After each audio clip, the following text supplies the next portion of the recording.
muito obrigado por ter aceito o nosso convite.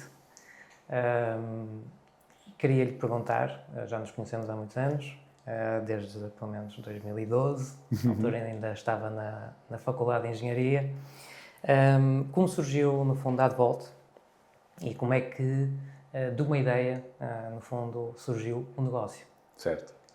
Antes de mais, obrigado pelo convite, João, e felicitar a iniciativa de partilhar com quem nos ouve o que é a história dos seus clientes, porque certamente que têm clientes exímios e que têm aprendido muito consigo e com a Númia e com a equipa da Númia, e agradecer também a vossa dedicação ao que tem sido o crescimento da Advolt.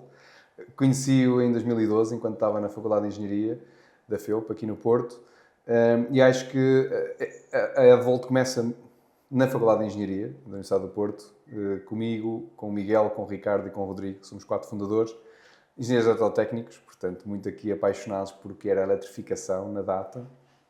E durante a tese de mestrado nós temos ali sempre 6 meses que podemos dedicar a estudar um tema na qual achamos que faz sentido para o nosso futuro.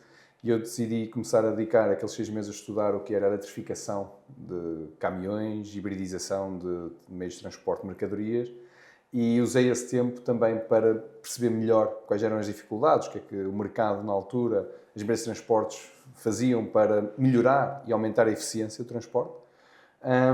E na altura falávamos, a eletrificação era muito incipiente, portanto havia os carros elétricos, o Nissan Leaf, havia o Toyota Prius como híbrido, e havia também o Tesla, que ia começar a sua irreverência, mas no transporte pesado tínhamos a Caetano, de facto, a trazer o autocarro do aeroporto, fazer aqui uma transformação para um autocarro elétrico, que partilhou alguns projetos com a FEUP, na qual os estudantes podiam fazer e dedicar a sua tese. Portanto, eu acho que veio muito dessa curiosidade.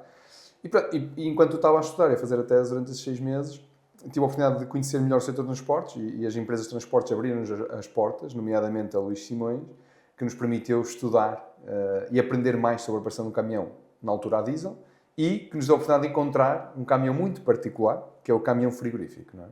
Nós desconhecíamos o que era um caminhão frigorífico, tivemos a oportunidade de conhecer ao estudar a operação da Luís Simões, e quando nos apercebemos que um caminhão frigorífico ou um semi-reboque frigorífico tem um motor a diesel só para refrigerar a mercadoria, acho que esse foi o momento que nós ficamos ali muito desconfortáveis e dissemos, não faz sentido absolutamente nenhum termos um caminhão com 2 motores a diesel, um para transportar mercadoria e outro motor dedicado apenas só para refrigerar as frutas, os legumes, as vacinas. Como engenheiros eletrotécnicos nós dissemos, não, nós queremos de facto começar a eletrificação do transporte, eletrificando esta máquina, porque ela já está preparada de facto para funcionar em modo elétrico. Portanto, queremos trazer uma solução que ajude as empresas de transportes a transportar as frutas e os legumes e os produtos termossensíveis sem usar diesel na refrigeração. E aqui que começa ainda na FEUP, muito suportados pelo professor Adriano Carvalho, que é uma excelente pessoa, e inovador também, de uma forma muito próximo da indústria sempre, passamos aqui sempre esta proximidade e a irreverência para nós sermos curiosos e falarmos com a indústria. E, portanto, foi aqui que começou a estudar este problema. Portanto, foi aqui a nossa paixão por este problema de caminhões de frio, não faz sentido absolutamente nenhum terem motor a diesel. Muito bem. E diga uma coisa, falou aqui um bocadinho dessa ideia, não é? Mas depois existe a passagem então para o negócio. Certo. Vocês fizeram algum estudo? O que é que vos levou depois a passar por essa fase? Portanto, nós estávamos muito, como estudantes de engenharia, portanto, no último ano nós queríamos, digamos, era pôr tralha num caminhão. Queríamos fazer protótipos, queríamos estar a pôr tecnologia, queríamos estar a experimentar. Nós éramos muito atraídos pela experimentação, pelo facto de poder fazer protótipos. E isso, de facto, foi-nos nesse trajeto, e como os protótipos necessitavam muito capital, portanto, fazer um protótipo de uma bateria, portanto, vamos olhar, caminhão frio, tem motor a diesel, e para refrigerar, pode funcionar em modo elétrico. Qual era a nossa ideia?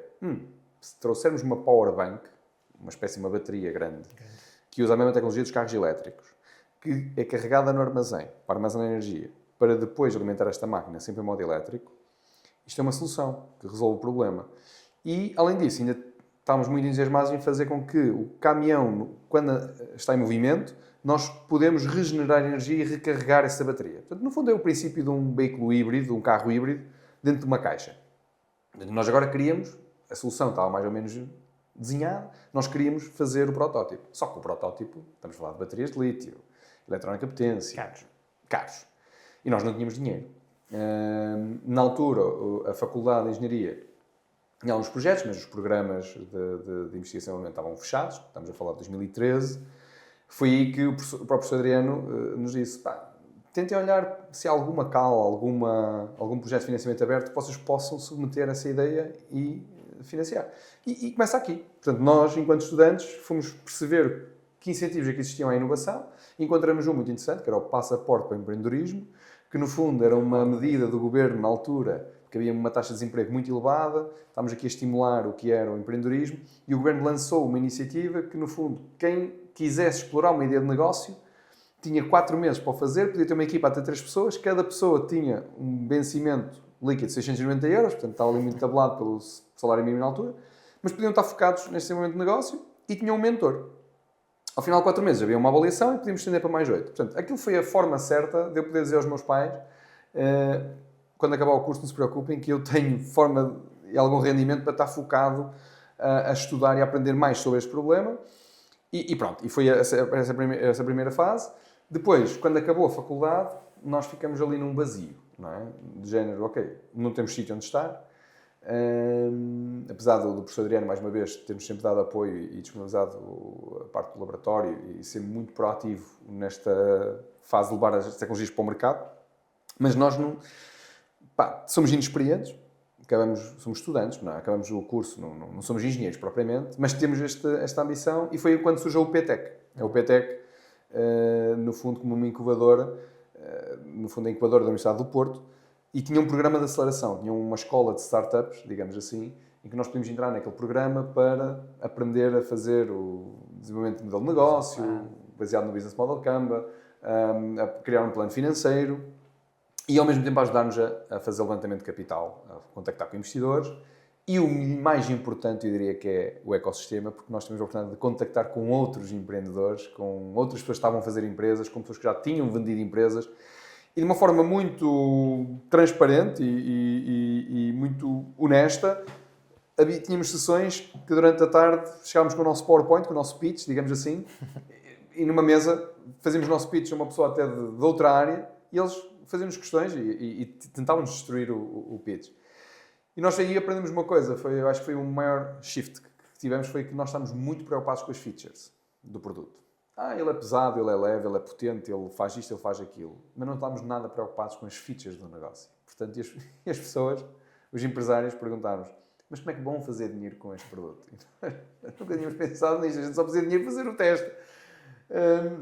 Então nós, como engenheiros, ou recém-formados em engenharia, estamos muito preocupados, focados na técnica e muito pouco focados no negócio, e aquilo foi o primeiro shift, foi a primeira forma de começarmos a pensar negócio, e foi muito importante para nós, começamos a pensar nos benefícios para o cliente, como é que nós podíamos estruturar um negócio em torno daquele produto e daquela resolução daquele problema, daquela vantagem para as empresas de transportes. Portanto, essa foi, digamos, a primeira fase de transição. Até mais tarde nos tornámos empresa, não é? Porque encontramos então financiamento, e eu acredito muito naquela equação de que pessoas mais dinheiro igual a tecnologia, pessoas e tecnologia igual a dinheiro, tecnologia e dinheiro igual a nada. Nós, na altura, éramos uma equipa de 4 jovens, recém-formados, portanto, as pessoas, com uma demonstração muito frágil de tecnologia, que conseguimos atrair capital, neste caso da To Be Partner, que foi o nosso primeiro investidor, em 2014, para com esse capital e com estas pessoas nós trazemos uma tecnologia muito mais elaborada, novamente com a minha equipa mais forçada, atrair mais capital e temos este ciclo virtuoso. E, portanto, como nós atraímos este capital, tínhamos que estruturar, no fundo, e criar uma empresa para receber este capital e acomodar este novo parceiro, a To Be Partner, e foi aí que surgiu a Advolt em junho de 2014, e foi aí que voltei ao contacto de João e começamos esta jornada formalmente. 2 questões muito interessantes no seguimento desta tua apresentação, que foi aqui a questão da gestão, ou seja, das principais dificuldades na gestão da empresa nos primeiros anos, não? da empresa, e também em que ponto a estruturação da societária foi mais eficiente, ou seja, no início, e qual a importância dessa estrutura, no fundo, para a captação dos novos investimentos. Sim, sim. Eu recordo-me que, portanto, de zero experiência, com 23 anos nós nem sabíamos sequer o que era uma estrutura societária e quais eram os modos e as formas que existiam para construir uma sociedade e na altura, por indicação até do nosso acionista, criamos logo uma SA. Para nós parecia-nos muito pesado naquela altura, sim, esta estrutura acionista, esta forma de sociedade, uma sociedade anónima, mas de facto era o que trazia mais conforto também ao investidor para estar na estrutura.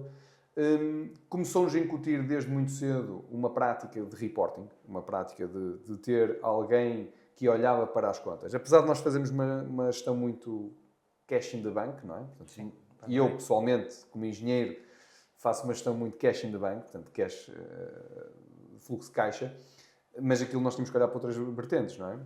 E o João foi crucial, e a Numa foram cruciais, porque de facto trouxeram-nos de uma forma muito, digamos, amigável, foram-nos explicando, introduzindo neste mundo, e acho que há uma coisa desde o primeiro momento que é importantíssima, que é a confiança, e portanto a nossa confiança foi máxima e a máxima no João e na Númia, e foi muito importante para nós ir aprendendo e percebendo as diferentes formas de sociedade e quais eram os impactos que íamos tendo.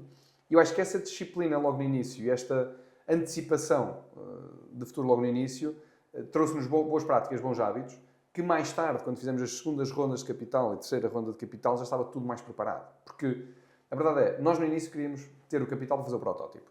Este era o foco. Não tínhamos faturação e andamos até 2018 sem faturação. Portanto, a nossa preocupação era a gestão de custo. Portanto, mas, entrando aqui um bocado, uma especificidade, nunca sabíamos, nem nunca nos iríamos preocupar em capitalizar o protótipo, por exemplo. Sim. Nunca nos iríamos preocupar em perceber o que é que vai a investimento, o que é que vai a custo. Nunca iríamos saber quais eram as rúbricas que devíamos monitorizar para perceber se estávamos a ser eficientes até no próprio desenvolvimento ou não. Para mais tarde até trazermos esses dados a um próximo investidor que fosse olhar e perceber se estamos a ser eficientes e qual é o nível de investimento que estamos a ter em diversos protótipos e não só num. Portanto, eu acho que essa estruturação foi importante porque quando voltamos a ter numa segunda ronda de capital em 2017 e tivemos investidores internacionais, neste caso alemães, juntamente com a Portugal Ventures, e mais tarde, em 2021 e etc., numa due diligence, portanto, quando as pessoas vêm perceber o que é a empresa, vêm perceber como é que ela está estruturada, vão muito olhar para estes reportes, vão muito pedir estes dados, vão muito perceber a nossa organização. E se sentirem que estamos, de facto, organizados, traz-nos uma confiança diferente e facilita muito mais.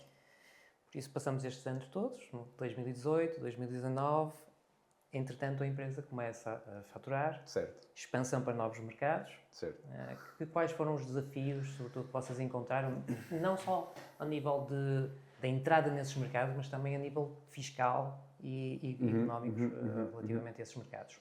Sim, eu acho que há aqui um ponto que eu gostava de referir, que é, nós desde o início, a nossa equipa era 100% de engenheiros, digamos assim, e nós estávamos muito preocupados com a tecnologia. Em 2018, junta-se a nós a Maria João Souto, portanto, que foi uma pessoa crucial na empresa neste auxílio, tanto nas fases de rondas de investimento, como também a ajudar-nos a pensar e a estruturar muito isto na parte financeira, e, portanto, e ajudou-nos desde esta fase até ao exit.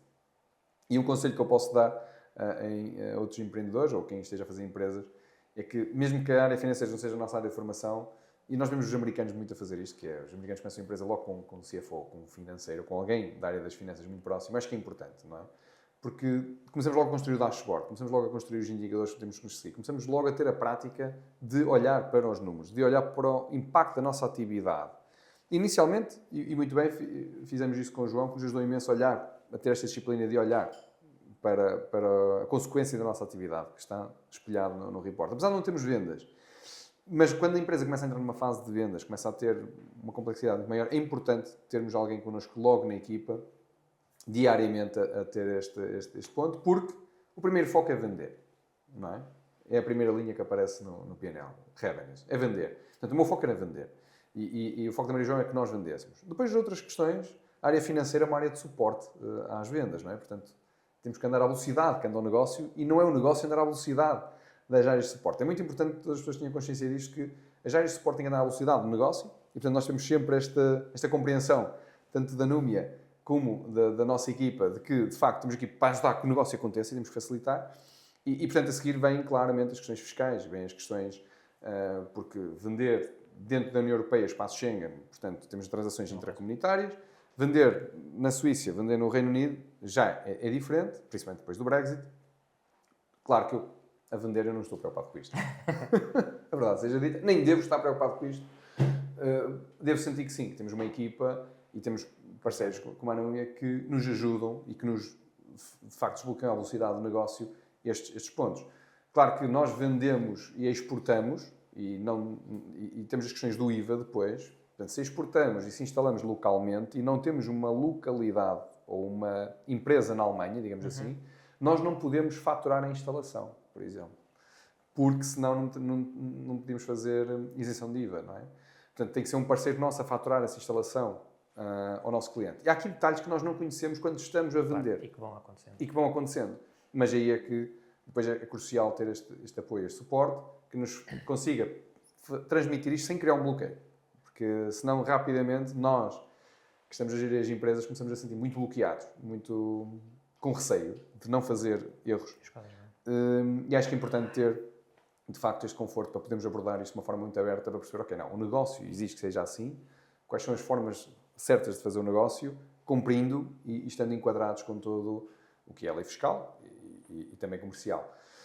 Mas sim, na verdade, nós em 2019 começamos a vender para a Alemanha, foi o nosso primeiro mercado, digamos, de vendas, foi a Alemanha, e começamos a triplicar a faturação ano após ano, numa fase de Covid. Porquê a Alemanha?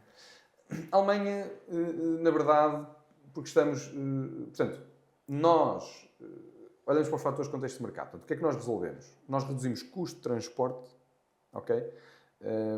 Aos nossos clientes. São maioritariamente transportadores ou operadores logísticos. E reduzimos o custo de transporte porque eliminamos o diesel, porque reduzimos a necessidade de manutenção, porque ao mesmo tempo também reduzimos ruído, permitimos que os nossos clientes vão à cidade durante a noite de modo silencioso. Exato. E, consequentemente, depois temos as emissões de CO2. Eu ponho nesta ordem, porque de facto as empresas estão preocupadas hoje com o custo de operação, depois com os custos de contexto e a sustentabilidade, por muito que a gente ache que não, a sustentabilidade bem no mais médio prazo. Portanto, e a Alemanha, naquela altura, tinha um preço de diesel muito elevado, portanto, daí o custo de operação mais elevado que nos outros países. Tinha restrições e tem em termos de ruído, portanto, um caminhão não podia ir entregar a mercadoria ao supermercado após as 7 da tarde se tivesse uma emissão de ruído muito elevada, principalmente causada por a máquina de frio. Portanto, havia restrições. E na Alemanha nós temos a maioria dos fabricantes, automóveis e de caminhões. Portanto, temos os próprios players a querer fazer esta transição energética. Portanto, há aqui alguns incentivos que trazem, no fundo, esta necessidade a começar na Alemanha, que depois a Holanda também. Portanto, a Alemanha, seguidamente a Holanda, o próprio Reino Unido, também aqui com o Reino Unido e a Suíça, e os nórdicos. Portanto, são esta faixa da Europa Central nórdica que tem um preço de diesel muito mais elevado. Portanto, se o preço de diesel é mais elevado, a dor é mais elevada. Se tivermos aqui fatores de contexto como restrições ao ruído, restrições às emissões nos centros das cidades, também temos aqui uma dor muito mais presente, e aqui são os mercados que precisam resolver este problema mais rápido. Portanto, daí nós entramos nesses mercados mais rápido. E onde é que fica Portugal nisto tudo? Portugal, eu digo que é um excelente testbed, é um excelente laboratório, porque, no fundo, eu vou dizer isto, e é verdade, nós conseguimos fazer protótipo e conseguimos testar a nossa tecnologia em 2014 com o Luís Simões, sem uma certificação, digamos assim, que qualquer empresa na Alemanha nos iria exigir até para fazer um simples protótipo. Eu acho que esta é a maior vantagem que temos em Portugal, é ter quase uma espécie de uma sandbox em que nós podemos testar as tecnologias, mas depois não temos o fator de escala, não é? E neste caso, em Portugal, nós temos um fator de contexto que nós podemos... O preço do diesel não era tão elevado como no centro da Europa, portanto, o custo é mais baixo. Não há restrições de emissões, não vemos regulamentação a aparecer. Ainda hoje? Ainda hoje, portanto, não temos essa regulamentação a aparecer. Não temos a regulamentação do ruído também, no centro das cidades. E, portanto, naturalmente, portanto, os custos, ou a dor não é tão grande como em mercados como na Holanda e na Alemanha. E eu compreendo perfeitamente que os nossos clientes em Portugal não tenham esta prioridade, embora que os próprios clientes na sua gênese são inovadores, e nós temos clientes muito inovadores. A própria Luís Simões é inovadora na forma como aborda o mercado. Temos já a Avi Logistics, que é a nossa cliente em Portugal, a Transportes do Amaral, a Zolve, a Aviluda, a Gel Peixe. Temos vários clientes em Portugal que, por sua iniciativa, e juntamente com a iniciativa dos seus próprios clientes, querem sim fazer esta transição energética porque também percebem que há ganhos na operação. Eu vou dar um exemplo muito simples. Nós hoje, claro que não queremos entregar mercadoria no centro da cidade e emitir ruído e estar a levar com ovos ou com tomates do primeiro andar, porque o motor diesel do motor de frio está a fazer um ruído enorme junto à janela do quarto do meu filho. Sim. Não queremos que isto aconteça. Precisamente ainda quando temos no caminhão a marca da nossa instituição. Portanto, vai da consciência de cada empresa. Portanto, nós temos empresas muito boas em Portugal que têm esta consciência e querem trazer conforto e querem trazer sofisticação às entregas. E, portanto, o que é que eles fazem? Ou entregam durante a janela horária, durante o dia de trabalho, que tem mais tráfego nas cidades, tem que andar com o caminhão a subir os passeios, o caminhão mal estacionado, tem que andar com... Mais gastos. Mais gastos. Portanto, e vão ter 3 caminhões a ir ao centro da cidade durante o dia, quando podem ter um caminhão a fazer 3 turnos e a fazer 24 sobre 7. Portanto, estamos a reduzir o tamanho da frota e estamos a rentabilizar mais o ativo. E há empresas que fazem estas contas. Há empresas que olham para a operação de uma forma holística, de uma forma a médio e longo prazo. E essas empresas, estes nossos parceiros, que são mais parceiros do que clientes, diria, estes nossos parceiros olham dessa forma. E aí estão os ganhos. E, portanto, não vão esperar por uma regulamentação que os force a fazer esta mudança, porque eles percebem que há aqui ganhos.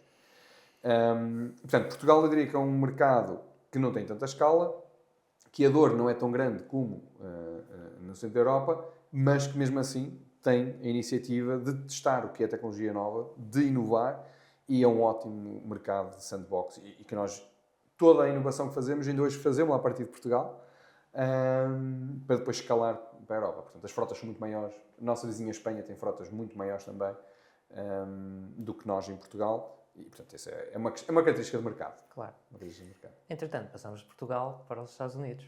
Certo. Próximo passo, não é? Sim. Antes de Portugal ainda chegamos à Austrália. Sim. Sim, antes de Portugal chegamos à Austrália. Portanto, 2021, o próprio retalhista, o Woolworth, na Austrália, que é um grande retalhista, lá está, por iniciativa, queria reduzir, digamos assim, o impacto nas entregas nos seus supermercados e percebe que há uma tecnologia que o próprio reboque, o semi-reboque frigorífico, pode fazer refrigeração em modo elétrico e ir à cidade e ao supermercado de uma forma silenciosa e sem emissões, e, portanto, decide tomar a iniciativa de introduzir esta tecnologia na Austrália e fizemos-lo com a Carrier, nossa parceira, e começamos na Austrália em 2021. Era aí que eu queria chegar, a Carrier, porque, entretanto, a Advolt, naturalmente, acho que já é conhecido, não é? Foi adquirida pela Carrier. Como é que surgiu depois ou seja, o que é que, em termos de ganhos, em termos da parceria que vocês fizeram com a Carrier e depois o posterior aquisição pela Carrier, como é que o Bruno vê tudo isto? Eu diria que o nosso foco é sempre perceber como criar valor para o nosso cliente, perceber quais são as dores dele, quais são as preocupações dele e onde é que ele está, nós queremos estar. E, portanto, nós, quando começamos na Alemanha, por exemplo, nas frotas, há frotas e começamos a colocar 1, 2, 10, 20 caminhões, mas de repente temos frotas com 500 mil. E a nossa solução tem um investimento ainda considerável, portanto, estamos a falar de uma solução que tem um preço médio de 25 mil euros, vamos imaginar. Imagina o que é, você testa no caminhão, coloca em 10, 20, já estamos aqui a falar de meio milhão de euros, se tivermos em 20 caminhões, mas quando olho para a minha frota de 500 ou de 1000 e eu quero estender estes benefícios a toda a minha frota de 1000, eu vou questionar quem é a empresa por trás desta tecnologia. Eu vou questionar qual é a sustentabilidade desta empresa em termos financeiros. Eu vou questionar há quanto tempo é que esta empresa existe. Se o mercado mudar muito, será que esta tecnologia vai prevalecer, esta empresa vai prevalecer ou não? Porque eu tenho que ter consciência que o meu cliente anda com o caminhão em média 5 anos e há clientes que andam com o caminhão 10 anos. Portanto, a pergunta deles é: será que a Advolt irá existir daqui a 10 anos?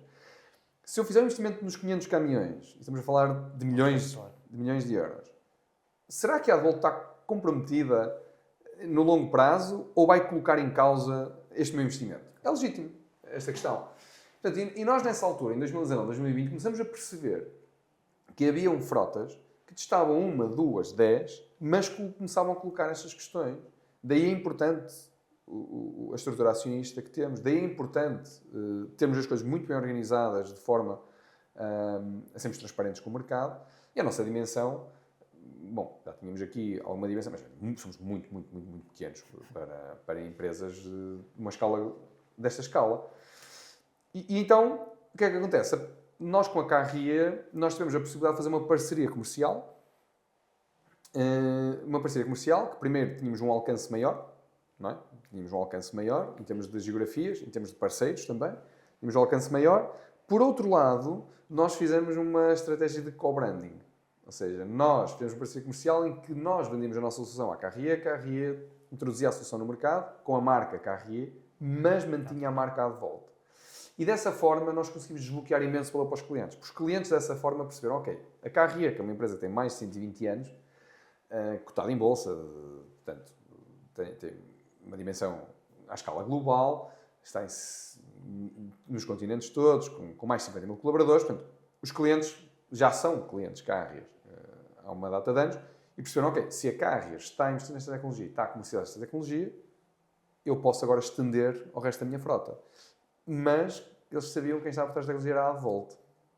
E isso também permitiu com que nós conseguíssemos trabalhar outros canais de venda e trabalhar com outros fabricantes de frio, que não só a Carrier, como a Thermo King, como a Mitsubishi, como a Schmidt, e poder trabalhar com eles. Portanto, este foi o primeiro passo que conseguimos com a Carrier, foi de facto, mais uma vez, foco no cliente. Qual é a preocupação do nosso cliente? Foi reduzir esta preocupação dos nossos clientes e dizer-lhes, nós estamos aqui para ficar no mercado, certo. Nós estamos aqui para, de facto, vos entregar valor no longo prazo. Pronto, e depois, naturalmente, isto é uma relação comercial que começa e foi correndo bem e a empresa, as pessoas com quem fomos lidando na Carrier mostraram-se sempre muito fiáveis, digamos assim, também nesta perspectiva de eletrificação, com uma direção de muita eletrificação. Pronto, e nós, não satisfeitos, queríamos também estender aos Estados Unidos. Portanto, também olhamos para a Carrier, porque a Carrier é americana, e olhamos para a Carrier como um parceiro que nos pode ajudar a entrar nos Estados Unidos, porque vamos analisar o mercado. Os Estados Unidos, na Califórnia, estavam a criar uma dor, um problema, uma necessidade muito grande, porque na Califórnia estava a surgir uma regulamentação que obrigava as empresas de transporte a renovar 15% da sua frota, ano após ano, para máquinas de frio puramente elétricas. Portanto, o caminhão podia ser a diesel, mas a máquina de frio tinha que ser 100% elétrica. O que é que faltava aqui? Uma bateria. O que é que faltava aqui? Uma solução idêntica à da Volt. Portanto, digamos que nós estamos cheios de sorte. Mas a sorte é quando estamos preparados para a oportunidade e nós estamos preparados para esta oportunidade. Só que temos que perceber, há o síndrome do not invented here. Portanto, nós não éramos americanos, nem somos. Nós não estávamos a fazer a solução nos Estados Unidos, uma solução de fora. Portanto, naturalmente, o mercado americano privilegia sempre muito mais. Não é uma questão nacionalista, é uma questão de qualquer mercado. Mas privilegia muito mais o que é feito lá, por uma questão de proximidade. Portanto, a Carrier era americana e nós olhamos para a Carrier como um parceiro para estender isto. E, portanto, nós, mais uma vez, percebemos que esta regulamentação ia entrar em força em 2025. E então, em 2024, nós tínhamos a operação a correr com resultado positivo, resultado líquido positivo, sustentáveis, tudo na Europa, mas sabíamos que era um risco muito grande ir para os Estados Unidos com um investimento orgânico, é impossível. Então decidimos, não, temos que encontrar um parceiro de capital nos Estados Unidos, em conjugação com os nossos parceiros europeus, para nos ajudar a entrar nos Estados Unidos. E foi aí que começamos a fazer um processo de levantamento de capital, e a consultar o mercado, e a falar com os investidores, em que a Carrier já era a nossa parceira comercial, e pronto, e durante este processo, no fundo, houve aqui uma consequência que foi colocar em cima da mesa, porque não, fazemos isto em conjunto, e foi aí que se dá, então, a aquisição da Carrier no ano passado, em 2025. E pronto, hoje pertencemos ao grupo Carrier, continuando aqui isto que temos vindo a fazer, numa forma muito transversal no mercado. Portanto, nós não fornecemos só a Carrier. Nós continuamos com a nossa identidade, a nossa tecnologia está disponível em qualquer mercado, via qualquer canal, portanto podemos vender aos fabricantes de reboques que depois instalam a nossa tecnologia e alimentam até máquinas de outras marcas. No fundo, temos aqui esta facilidade de operação, mas agora com um roadmap e com uma capacidade de alcance consolidada. Portanto, é diferente chegarmos aos Estados Unidos hoje e dizermos somos já de volta, investidos pela Carrier, ou somos já de volta uma empresa do grupo Carrier. Portanto, é completamente diferente, até mesmo o próprio apoio dos colegas naquele mercado. Portanto, isto, mais uma vez, temos clientes que estão fora da Europa, portanto, operam na Europa e nos Estados Unidos, e até na Austrália, alguns. Portanto, isto também dá, mais uma vez, outro nível de alcance para estes próprios clientes, que eles agora sabem que o que fizeram e que estão a fazer na Europa, se quiserem, podem também estender a outros continentes, porque não há limitação. Muito bem, muito obrigado por este resumo. Eu acho que ficamos a entender muito bem tudo aquilo que foi desde 2014 até o presente momento. No entanto, tinha aqui duas questões adicionais para finalizarmos aqui a entrevista, que eu acho que são perguntas interessantes e que, no fundo, vão ajudar também a quem nos ouve e quem está a iniciar, provavelmente, a pensar um pouco mais e a ter, no fundo, aqui a sua opinião sobre estes assuntos. Ou seja, ao longo deste percurso da Advolt, na sua opinião, qual consideraria ter sido a sua decisão mais difícil em termos que teve que tomar e que hoje em dia reconhece que foi fundamental para o crescimento da empresa? Eu acho que, assim, há aqui uma série de decisões, não é? Mas eu acho que há uma que marca muito. Há duas, diria eu. Uma é a questão do foco. Portanto, nós em 2015, a nosso dinheiro estava a acabar, mas nós ainda não tínhamos provado que o nosso protótipo arrancava a máquina de frio. Certo. É importante dizer isto. Portanto, nós temos a ideia... Melhor, nós descobrimos este problema final de 2012, início de 2013. Dissemos que queríamos resolver este problema e trouxemos a ideia. Mas, de facto, e fomos investidos em 2014, mas, de facto, a máquina de frio só arrancou a partir da nossa solução em dezembro de 2015. E é muito difícil gerir um projeto, que era um projeto, mas é muito difícil gerir um projeto junto da expectativa do cliente, da expectativa do investidor, da expectativa da própria equipa, a expectativa da família e a nossa própria expectativa durante este tempo todo. Não é? E, portanto, há aqui alturas que nós vemos a conta bancária a chegar ao zero, temos que fazer aqui algumas decisões e eu diria que temos uma equipa fundadora muito sólida no que toca a isto, portanto, sim, há aqui decisões difíceis de ser tomadas e a nossa decisão foi não, enquanto isto não arrancar a máquina de frio, também não adianta irmos agora procurar mais capital, porque na verdade este capital que nós angariamos na primeira fase é para provar que isto funciona. Então colocamos toda a energia e todo o foco nisso. Em dezembro de 2015 a máquina arranca, portanto está, mas quando olhamos percebemos que o nosso runway estava a acabar.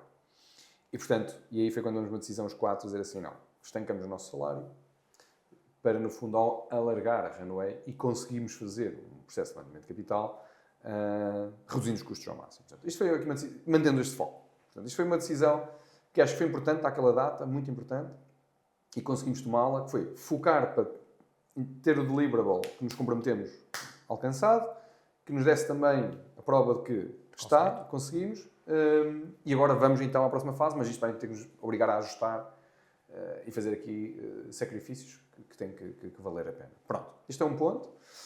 O outro ponto acaba por ser, e eu vou dizer aqui uma coisa, mas que é pura verdade, e acho que tivemos muito impulso também aqui de Maria João neste sentido, que foi quando começamos as primeiras vendas. Nós começamos as primeiras vendas e eu posso dizer que não tínhamos dinheiro para produzir. Ok? Portanto, o primeiro instinto é, não, vamos agora procurar o dinheiro para depois podermos ter o conforto e vender. E se fosse assim, se calhar nunca tinha acontecido. E, portanto, mais uma vez, a área financeira dá suporte ao business, não é? Portanto, tem que andar ao lado do business e eu acho que aí foi crucial este tandem, porque, e Marjane disse, não, foco nas vendas. Portanto, o dinheiro vai aparecer, não se preocupem, foco nas vendas. E foi esse facto, nós vendemos e fechamos notas de encomenda de vários milhares de euros, sem ter dinheiro para produzir. Mas não perdemos sequer a credibilidade, não perdemos sequer a confiança em nós próprios, na equipa, não queremos stress à organização para focar na entrega do cliente. Porque com este compromisso, naturalmente confiando na equipa que temos, não é? Portanto, e estendo isto à Anúmia também, e aos nossos acionistas, nós sabíamos que primeiro tem que acontecer a venda. E depois a venda acontecer está aprovado o negócio. Portanto, todo o resto se vai ajustar. E acho que isto também foi importante, esta ordem dos factos. Portanto, era muito mais fácil para nós ter dito assim, irmos aos nossos acionistas e dizerem, não, nós precisamos de X capital para termos agora o conforto e a possibilidade de termos stock e termos aqui uma runway mais alargada para pagar salários, para depois irmos vender. Ou precisamos de ter capital para montar uma equipa de vendas para depois vender. Não. A decisão foi, ok, com o que temos, o que é que podemos trazer? E portanto, fomos focar, foco outra vez em vendas. Portanto, se vender, de facto, justifica todo o resto. Se não vendermos, game over. E acho que isso foi outra decisão importante. Agora, difícil, importante e difícil, porque, na verdade, era contraditório ao nosso instinto, não é? E depois há uma terceira decisão, que é a própria venda digamos assim, à À carga. carga. Eu acho que não é uma decisão fácil, porque não é uma decisão egoísta, não é uma decisão da estrutura acionista. E nós não entendemos desta forma.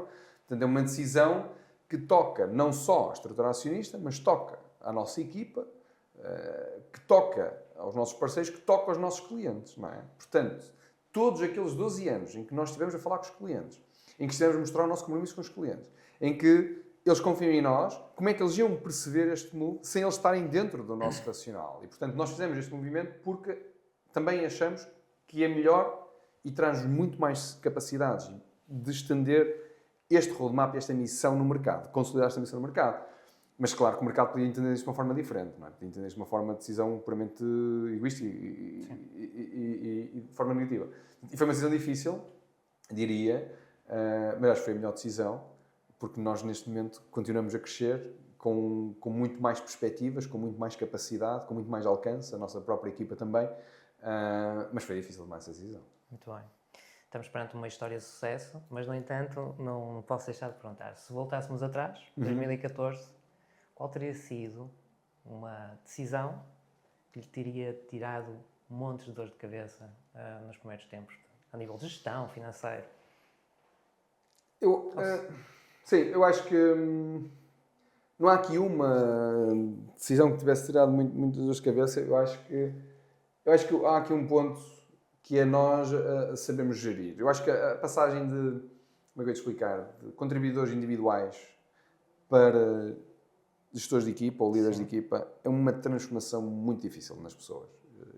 E difícil para mim também, para toda a gente, e cada pessoa tem o seu timing nesta mudança. E eu acho que nós demoramos algum tempo, nós, os 4 founders, andamos a fazer R&D durante muito tempo, sempre juntos os 4, com diferentes perfis, em diferentes áreas, e a equipa foi muito pequena durante muito tempo.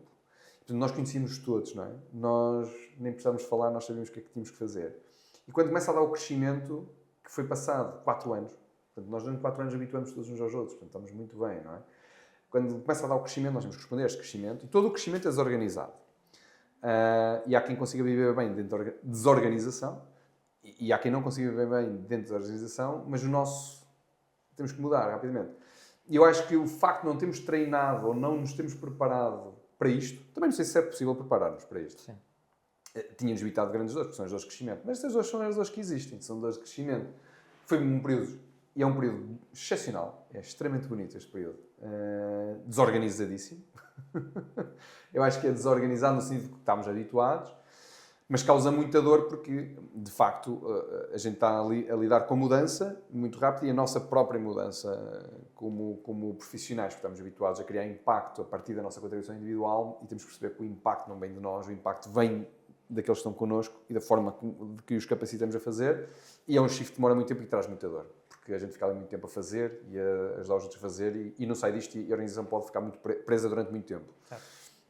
Eu acho que se mais cedo tivéssemos tido alguns exemplos ou pudéssemos ir tomando atenção a isso, diria, teria reduzido alguma dor, mas eu acho que não há aqui nada, não fazia nada diferente, para ser sincero. Não, mesmo aquele período que tivemos sem financiamento e foi duro, eu acho que fez parte, acho que foi ótimo termos essa... Para crescerem, para pormos as coisas em perspectiva. Percebemos a coesão da equipa, percebemos também o compromisso. Não há aqui nada que eu diga, tinha feito completamente diferente. Há uma coisa. Não, agora que estou aqui a falar, estou-me a lembrar. Há uma coisa que, de facto, nós ouvimos e lemos nos livros e vimos tudo, que é diversificar em mercado e diversificar em produto, ou diversificar de forma muito estruturada pode matar as empresas. Certo, vocês focaram-se no produto? Nós estávamos muito focados no setor de transporte refrigerado, com aquele produto para o setor de transporte refrigerado, como uma power bank, digamos assim.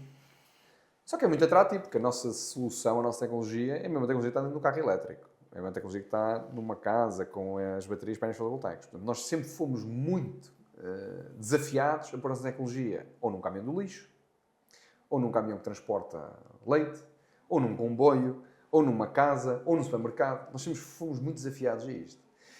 E nós, quando começamos a entregar valor no transporte refrigerado, nós começamos depois a tentar ir entregar valor também em todo lado. E enquanto fazíamos isto, estávamos a crescer em mercado. Portanto, nós, durante o Covid, fomos para 6 países diferentes em 6 meses. E fomos para a Noruega, que temos menos de 40 graus negativos durante 2 semanas consecutivas, e temos em Valência, que temos 45 graus positivos durante 2 semanas consecutivas. Portanto, é completamente o oposto. Tecnicamente falando, é um desafio. Em termos de equipa também é um desafio. Portanto, o que é que nós podemos fazer? A diversificar em geografia e a diversificar em segmento ou aplicação. E isso quase que nos matava. Porque a equipa começa a desfocar. Claro. Porque a solução e a tecnologia pode ser a mesma. Mas estar a bordo de um caminhão de resíduos ou a bordo de um caminhão de frio é completamente diferente. O cliente dos resíduos é completamente diferente do cliente da refrigeração. E a verdade é que nós temos soluções a bordo de caminhões de resíduos, tanto em Espanha como até cá em Portugal, e fizemos cá em Portugal como parceiro, com a Olimeg. Temos soluções a bordo de semi-reboques que transportam leite, na Holanda e na Dinamarca. Temos soluções a bordo de comboios, na Suíça, mas aí está no setor refrigerado, portanto está no nosso setor. Mas eu diria que diversificar em geografia, como estávamos a fazer, e ao mesmo tempo em aplicação, é muito arriscado. E sim, isso hoje, se eu soubesse, de facto tinha seguido o que se diz nos livros, e se eu dizer que é... Mas nós fomos a tempo. Nós fomos a tempo de estancar, porque é muito atrativo ter 100 caminhões, de repente, de resíduos, que a conta é grande, não é? E nós queremos ir agarrar essa parte do mercado. É muito difícil dizer que não. Claro. Muito difícil dizer que não. Mas hoje nós temos essa disciplina e sabendo isso hoje, se calhar, sim, é um ponto. Mas não foi no início de 2014, já foi em depois. 2020. Já foi depois. Muito bem, muito obrigado, Bruno, pela tua presença. Foi um prazer e espero que no futuro continue a ter o maior sucesso possível. Está bem? Muito obrigado, João. E também dizer que para nós tem sido brutal, porque conhecemos a Númia em 2014, sempre tivemos externalizado a contabilidade e foi excepcional para nós passar por 3 rondas de investimento, por incentivos europeus, incentivos nacionais, com incentivos fiscais, com auditorias, porque nós sempre fomos auditados pelo nosso parceiro KPMG, que continua também connosco nesta jornada. Parceiro, que é o Estado. Que é o Estado também. E passar estas fases de transformação, até uma própria aquisição, que é extremamente doloroso. Doloroso no sentido exigente, digamos assim, a própria due diligence, e deu-me sempre muita confiança. E eu estive sempre muito tranquilo nas negociações, porque sabia que tinha uma equipe e parceiros que me iam a par, e agradecer esse acompanhamento e toda essa transformação e adaptação também ao nosso negócio. Muito obrigado. Muito obrigado. Obrigado.